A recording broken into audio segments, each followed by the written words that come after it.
Hi everyone, it's Kylie Smiley here with Kathy Rimmer for top business tips in 10 minutes. And today we're going to be joined by Narelle Maluish. And Narelle is a highly successful business owner of 25 years in her holiday world business as a travel consultancy agency business, and she's here locally in Port Stephens, operating out of Salamander Bay. And we just wanted to welcome Narelle and have a little chat about really, the subject today is never say never in small business. So we're going to talk about conserving your cash for the comeback, keeping your staff informed about what's going on, and protecting your mental health. And certainly Narelle has been through quite an ordeal in the travel industry during this unprecedented era that we're going through, and she has lots of really informative, interesting insight that we think is really helpful to share, and may obviously be of service to others here in the area and beyond. So welcome Narelle, and welcome Kathy, of course. How are you? Good, thank you, Kylie. Thank you for the wonderful introductions. I'm glad to be here. Pleasure. It's great to see you. Fantastic. And thank you for joining us. I'll pop in and say a quick hi, and I'll kick it off with Narelle. If you could start us off with the first point we wanted to cover today was in the never say never in small business. You had conserve your cash for the comeback. So if you could explain that. Well, we have a business that was going along really quite nicely. Fabulous business, something that everybody aspired to travel. We were on target, we were pushing that, and then all of a sudden everything stopped. So I could tell quite early that things were going to change in our business, because every business needs income to continue on. So I knew that we would be at least 3 months right from the beginning, because we've been through this before in a sense, and we've had a couple of dress rehearsals, and that would be the GFC and SARS, and certainly there've been lots of other dress rehearsals that I'd had. So I knew as this started to unfold, I could see that it was coming. And a friend of mine, we had a lovely chat over, and she said to me, conserve your cash for the comeback. And that really hit home for me straight away, to realise that I just need to not wait for everybody else to make a decision for me. I need to take control of my business and really knuckle down and make sure that we can get through this. So initially I felt that we will be 3 months before we'll get back up and running. But as we can see now, it's going to be a lot longer than that for the travel industry. And we are basically have no income at the moment, and we just need to conserve everything we have so that we can help clients get their refunds and their credits through. So that's exactly what we did. We just went straight through, and I'm happy to share some of that if you had any questions about that. Yeah, that's fantastic. Thanks, Narelle. And one of the comments, I've seen some businesses that are paying for 2 CRMs and things like that. It's actually getting down into the nitty gritty and seeing where you can save cash to conserve that. Exactly. Well, I also had a graphic designer, and she was costing me over $100 a week. It was fabulous. If I needed a flyer, I could get that done. If I needed to change my logo, if I wanted something to go out, I just had her on tap to do that. And that was just very convenient and lovely. But I realised straight away that that was of no use to me. And now I've got Canva, which is $17.99 a month. So it's unfortunate that I did have to stop her, and I felt really bad about having to do that. I was one of her major customers. But at the end of the day, we've got lots of other people as well that we needed to look after. So that was one. CRM is another. I've got a couple operating. I've got a legacy CRM that we're using because some of the more senior staff in the office preferred it. We have moved to a more dynamic one.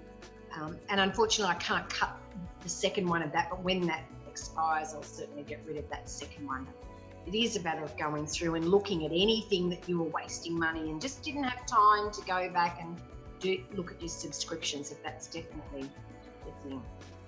The other thing I did say is you need to cut the big things, not just the little things. So sometimes you really have to slash some of those things, and that's actually quite difficult. But that's what we do. Absolutely. The next thing about staff, I guess, too, not just keeping them informed, but sometimes you have to make some difficult decisions. Initially, first up, we did that well before some of the schemes come in, and we did make one of our team members redundant, and that was really quite difficult. With the other team members that are here, we kept them informed. And the thing is, even if you don't say anything, they know that something's going on. So I've got one in particular likes to know every week where we're up to, because she needs that for her to feel safe and to know. So the fact that we had a plan, it might have only been a weekly plan, but every week we had a new plan and we were working through different things. So that was important for her. We also have a daily huddle. Now, we've had that before the pandemic. Every day we meet, we work through people's 3 top priorities for the day. Everyone gets on the same page. They work through so they know what everyone's working on, and we can also share really vital information with each other. So we continue to carry that on after the pandemic. Even when we were working at home, we would hook up every morning at 10 o'clock and everyone would share where they were up to so that we could all get on the same page. So that's part of keeping your staff informed, letting them know what you're doing with the business, how the owner intends to carry on or not, hibernate or progress, but also keeping them informed with the day-to-day activities. Absolutely. Thank you for that, Manero. And the third point we had to cover today was protect your mental health, which is a really starting to come through in advertising we're seeing on the TV at the moment, and it's important anyway. That's for sure, because it for some of us, and certainly for me, the change has been like grief, because a lot of us, some people are thriving, and good luck to them. In every adversity, there are winners and losers. We're at this stage on that losing end as far as business goes. And for me, it's 25 years of a business that is like a child that we've developed right from the beginning. And all of a sudden, it's completely ripped out from under us. And the thought of starting again creates anxiety. And we are going to have to start again and get things going again and move it again. So I realised first up, so for me, the mornings, I listen to a mentor on YouTube that I just hook into for 10 minutes. That's the first thing I do when I wake up. I then also listen to Calm, the Calm app, and I try my very best not to look at my emails or anything negative in the morning, because I feel like I need to get my day right and think, and I do my planning in the morning. And actually, if I've got anything I feel like learning, I learn in the morning. If I've got anything I'm following up that I want to improve, I do all that in the morning before work. And I've been waking up at 5, so I know that that's probably the anxiety of it. Waking up at 5, getting up at 6, doing that. Soon the day disappears, filling it with that. If I want to look at the news, I will leave it till the end of the day, and that's just what I choose to do. And I just watch a little bit of it and then I turn it off. So I then find that I need to catch myself if I've got any negative thoughts. What I'm finding is that so much of this is beyond our control. We can't do anything about it. And maybe in the past, it's been really easy to get into that and think about how the injustice of it all, or whatever, get really emotionally hooked in. I've made a really conscious effort with this, is for anything that's negative to try and avoid the excitement. If it's positive, I'm letting myself ramp that up. But if it's negative, I'm just doing my best to put a lid on it and not catastrophize it to make it any worse than it absolutely is. I think we've just got enough of that. And that's how I'm getting through and making things work. And so far, fingers crossed, we're all going. And as a leader in your business, it's important that the business owner's not falling apart, certainly not in public. If there's quiet times and occasionally you fall apart, then maybe in the quiet moments alone, and then pick yourself back up again, dust yourself off, and then just push yourself back out there and get on with it. Yeah, that's fantastic. So one more thing, you've shown us a sneak peek of a travel timeline that's come out only today.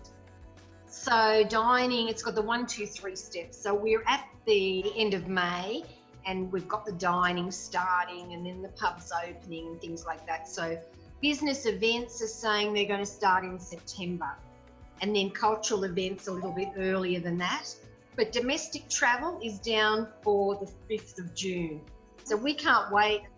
People can start to make their bookings again. We're just anxious for all the borders to be open. International travel, they're suggesting the 1st of July, and I think that will come through fairly slowly.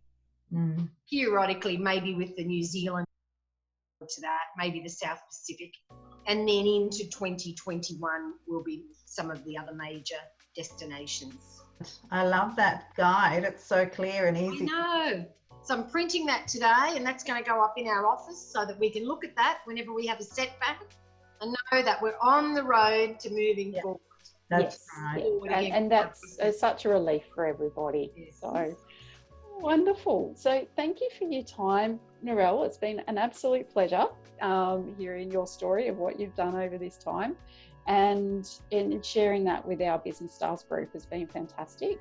So we of course have a question and answer discussion every Wednesday between 12:15 and 1 p.m. So if anyone would like to join us, and if you have any specific questions for Narelle, we can get those to her, and we can get an answer for you as well. So thanks again. And thanks for having me. It's been great. I really appreciated your support. I know that you've both been supporting me and my business for some time now, and that's what it's all about at the moment, is supporting each other. Absolutely. So thank you again, and have a wonderful day, and keep your head up as you are. Will do.